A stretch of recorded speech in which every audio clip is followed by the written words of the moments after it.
ಪ್ರಭು ಯೇಸುವಿನಲ್ಲಿ ಅನುಗ್ರಹಿತರಾದ ಪ್ರಿಯರೇ, ಬಹಳ ಸಂತೋಷದಿಂದ ನಿರೀಕ್ಷೆಯಿಂದ ದೇವರ ವಾಕ್ಯವನ್ನು ಆಲಿಸಲು ಪ್ರಾರ್ಥಿಸಲು ದೇವರು ನೀಡಿದ ಸಮಯವಾಗಿದೆ. ಈ ಡೈಲಿ ಬ್ಲೆಸ್ಸಿಂಗ್ ಶುಶ್ರೂಷೆಯು ಅನುಗ್ರಹಕ್ಕೆ ನಿಮ್ಮೆಲ್ಲರ ಪ್ರಾರ್ಥನೆ ಪ್ರೀತಿ ಕಾರಣವಾಗಿದೆ. ಜಾತಿ ಮತ ಭೇದವಿಲ್ಲದೆ, ಸಭಾ ವ್ಯತ್ಯಾಸವಿಲ್ಲದೆ ಅನೇಕರು ಈ ಕುಟುಂಬದ ಭಾಗವಾಗಿದ್ದಾರೆ. ನಿಮ್ಮೆಲ್ಲರನ್ನು ಸಮರ್ಪಿಸಿ ಪ್ರಾರ್ಥಿಸುತ್ತೇನೆ.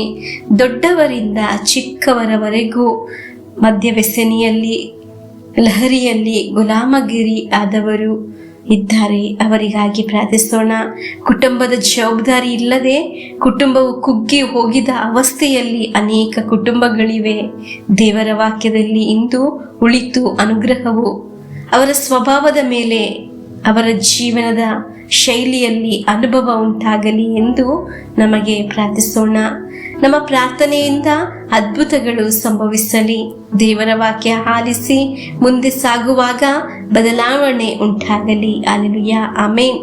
ನಾವು ಎಷ್ಟು ಕುಗ್ಗಿ ಹೋದವರು, ನಿರೀಕ್ಷೆ ಇಲ್ಲದೆ ಇರುವ ಅವಸ್ಥೆಯಲ್ಲಿ ಆದವರು ಆಗಿದ್ದರು, ಒಮ್ಮೆಯೂ ಕುಗ್ಗಿಸದ ದೇವರ ಪದ್ಧತಿ ಇದೆ ನಿನ್ನ ನನ್ನ ಕುರಿತು. ಆ ಪದ್ಧತಿಯಲ್ಲಿ ನಾನು ನೀನು ಉನ್ನತಕ್ಕೆ ಏರುತ್ತೇವೆ, ರಕ್ಷಣೆಯನ್ನು ಹೊಂದುತ್ತೇವೆ. ಸ್ವರ್ಗದ ದೇವರು ನಮ್ಮೊಬ್ಬೊಬ್ಬರನ್ನು ಅನುಗ್ರಹಿಸಲಿ ಎಂದು ಪ್ರಾರ್ಥಿಸಿ ಪ್ರಭುವಿನ ವಾಕ್ಯವನ್ನು ಆಲಿಸೋಣ. ಕೀರ್ತನೆಗಳು 30ನೇ ಅಧ್ಯಾಯ 8 ಮತ್ತು 10ನೇ ವಾಕ್ಯವನ್ನು ಆಲಿಸೋಣ. ಹೇ ಪ್ರಭು, ಮೊರೆಹಿಟ್ಟೆನು ನಿನಗೆ, ಭಿನ್ನವಿಸಿದೆನು ನನ್ನೊಡೆಯನಿಗೆ. ಆಲಿಸು ಪ್ರಭು, ಕರುಣಿಸು, ನೆರವಾಗು ಬೇಗ ಎಂದು ಪ್ರಭು ನಾನು ನಿನ್ನನ್ನು ಪ್ರಾರ್ಥಿಸಿದ್ದಾಗ. ಪ್ರಿಯರೇ, ನಾವು ಈಗ ಭಿನ್ನಯಿಸುವುದು ಇದೇ ಅಲ್ಲವೇ? ಈ ಶುಶ್ರೂಷೆಯಲ್ಲಿ ಕರ್ತರ ಹತ್ತಿರ ನಾವು ಮೊರೆ ಇಡುತ್ತಿದ್ದೇವೆ. ಹಾಗಾದರೆ ಅದರ ಲಾಭವೇನು ಎಂಬುದು ಕೀರ್ತನೆಗಳು 30ನೇ ಅಧ್ಯಾಯ 11 ಮತ್ತು 12ನೇ ವಾಕ್ಯದಲ್ಲಿ ನಾವು ಕಾಣಬಹುದು. ವಾಕ್ಯವನ್ನು ಆಲಿಸೋಣ. ಎನ್ನ ಗೋಳಾಟವನ್ನು ನೀ ಕುಣಿದಾಟವಾಗಿಸಿದೆ, ಎನ್ನ ಗೋಣಿತಟ್ಟನ್ನು ಹರ್ಷ ಆಭರಣವಾಗಿಸಿದೆ ಎಂದೇ. ಮೌನವಿರದೆ ಎನ್ನ ಮನವು ನಿನಗೆ ಆಡಲಿ ಕೀರ್ತನೆ. ಹೇ ಪ್ರಭು, ಎನ್ನ ದೇವ, ನಿನಗೆನ್ನ ಅನಂತ ಧನ್ಯ ವಂದನೆ. ಪ್ರಿಯರೇ, ನಮ್ಮ ಸಂಕಟವನ್ನು ತೆಗೆದು ಅಲ್ಲಿ ಆನಂದದ ನೃತ್ಯ ಮಾಡಲು ಸಾಧ್ಯವಾಗುತ್ತದೆ. ಹಲ್ಲೆಲೂಯಾ. ನಮ್ಮ ನಿರಾಸೆಯಿಂದ, ದುಃಖದಿಂದ ಇರುವ ಆ ಗೋಣಿತೊಟ್ಟನ್ನು ತೆಗೆದು ಆನಂದ ಉಳಿತು ವಿಜಯದ ದೈವಿಕ ಅನುಗ್ರಹ ನಮಗೆ ತೊಡಿಸುತ್ತಾರೆ. ಹಲ್ಲೆಲೂಯಾ. ಪ್ರಿಯರೇ, ಪ್ರಾರ್ಥಿಸಲು ನಮಗೆ ಪ್ರೇರಣೆ ಲಭಿಸುವ ಸಮಯ ಅಮೂಲ್ಯವಾಗಿದೆ. ದೇವರು ನಮ್ಮ ಜೀವನದಲ್ಲಿ ಕಾರ್ಯ ಮಾಡುವ ಸಮಯವಾಗಿದೆ. ಇಂದು ಆಲಿಸಿದ ವಾಕ್ಯ ನಮ್ಮ ಜೀವನದಲ್ಲಿ ಅನುಗ್ರಹವಾಗಲಿ. ನಮಗೆ ದೇವರಿಗೆ ಸ್ತುತಿ ಸ್ತೋತ್ರ ಮಹಿಮೆಯನ್ನು ಸಲ್ಲಿಸೋಣ.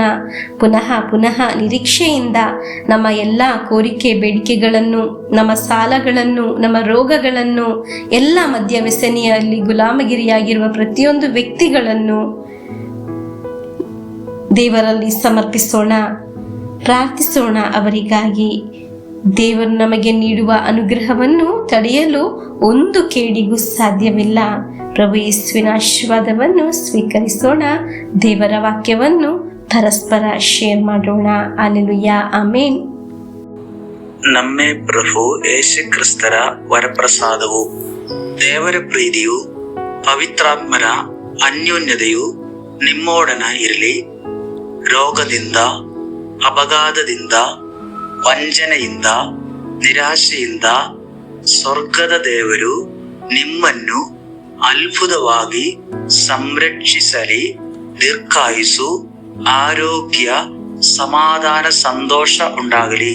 ಪಿತನ, ಸುತನ, ಪವಿತ್ರಾತ್ಮರ ನಾಮದಲ್ಲಿ ಆಮೆನ್.